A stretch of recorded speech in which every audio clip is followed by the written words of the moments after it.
A former veterinarian from Oregon City, Stephen Milner, was found guilty in January of this year for stalking, harassing, and eventually murdering an employee's husband in 2023. This comes after the victim's wife and Milner had an affair.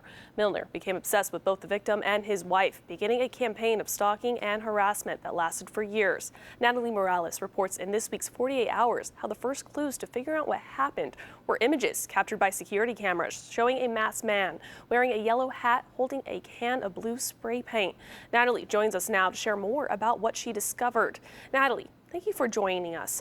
Starting right away with the first piece of evidence, that van seen driving into the parking structure. How is there a video of that van being eventually crushed? Yes, well, that van, detectives were able to locate it at a scrapyard. So they went to the scrapyard to try to retrieve the van. Unfortunately, it was a week too late.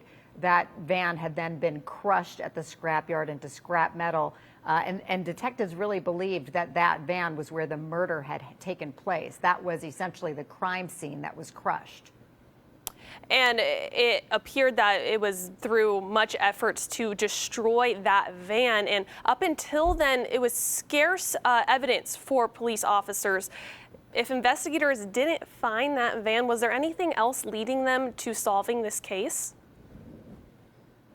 Well, detectives did have a lot of evidence, mostly because of the fact that Stephen Milner, the veterinarian, had been stalking his victim, Kenneth Fandrich, for years. He had placed tracking devices under his vehicles. There was security footage at Fandrich's home of Stephen Milner creeping around their yard and placing these tracking devices under their vehicles. And also, you know, he was using these so-called burner cars, that minivan being one of them, essentially a vehicle that he purchased that wasn't registered, that he was using to try to evade detection as he was stalking his victim. You mentioned him placing cameras, hidden cameras, prior to the crime. To my understanding, there was steps of a restraining order and preventive measures for things not to keep things, rather, to not getting to this point. Did any of that have a play in court, as you know, the victims did do their part in trying to protect themselves? Yes, absolutely. The victims had orders of protection that they had taken out on Stephen Milner. You know, unfortunately, in this case, though, he was able to evade those orders of protection, Stephen Milner, and he was able to continue to stalk his victim, Kenneth Fandrich, and he got to the point where he was so obsessed with the victim's wife.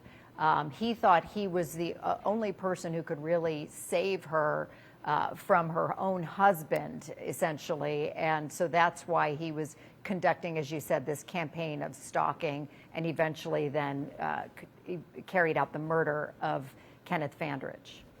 Was there any mental health illness signs that you found as you were investigating that could be a reason maybe for just the progression of the stalking and rather obsession?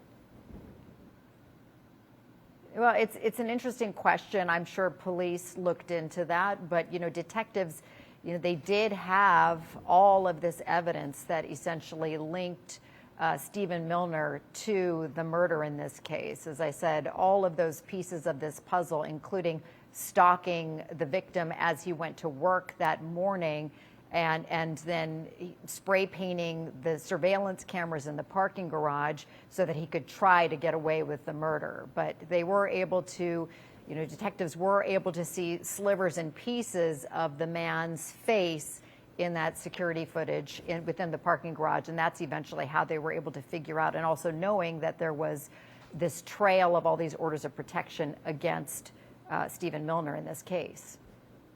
Were there any aspects of this case that surprised you or you found compelling during the investigation? Well, this was a real police procedural and great detective work by the Hillsboro, Oregon Police Department. The detectives on this case really were able to gather all these pieces of evidence. You know, pretty quickly they figured out who the person of interest was in this case, and then once they had that, they were able to use all of the footage that they gathered, as well as locate tracking devices, even using, you know, the Stephen Milner's own vehicle, taking the computer system from his car and being able to see where he was going to essentially follow his trail as he was stalking his victim, and then ultimately carried out the murder. And what drew you to this story? What was the exact thing that brought you to want to investigate further and dig deeper into the investigation?